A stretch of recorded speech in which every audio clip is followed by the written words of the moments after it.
I'm Ben, and I'm here with this, which is the H780 Black Pearl from the Hammett Guitar Co. And what a guitar it is!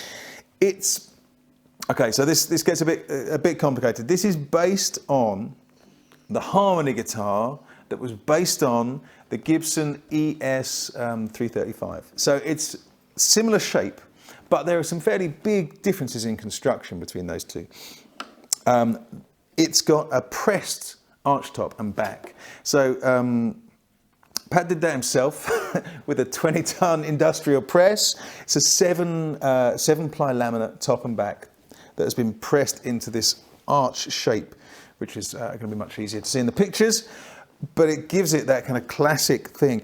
You might have noticed when I held it like this, it's thicker than your standard Gibson style guitars in this body shape, but that gives it a lot more resonance, and it gives it a bit more kind of microphonic stuff, which if you're a player like me, you like a lot. It doesn't have the center block in the same way that the kind of traditional ES Gibsons do. It just has a mahogany block here with at the neck joint, one under the bridge, and another one at the tail here for this tail piece, which is a trapeze.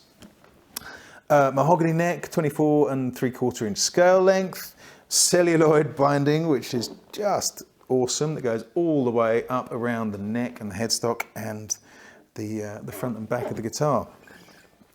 It's got a Tone Pros bridge, and these are the Mojo Foiltron pickups. So they look kind of like the old Filtrons, but they're actually gold foil underneath, and they're very cool. As with the other guitars in the range, these knobs and the switch tip have been specially cast so they colour match the binding and all the other nice things like that, which is just a really nice a nice touch that gives it that extra bit. So I'll play through some of the sounds, I think. This is the neck pickup. It's the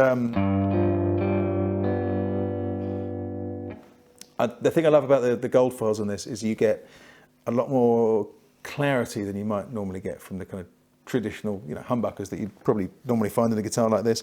I won't try and use too many adjectives to describe it, but it just sounds great, and you can hear all the strings. The separation's brilliant. So you get. I'll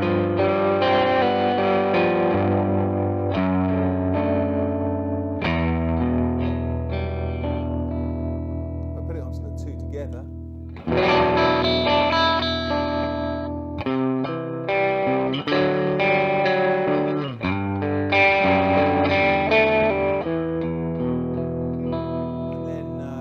Bridge. You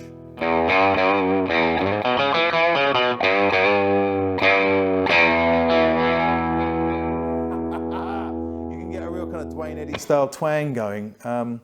It is available with a Bigsby if that's your thing.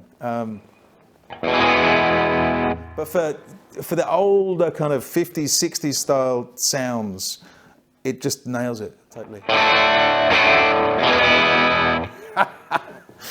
Brilliant. Anyway.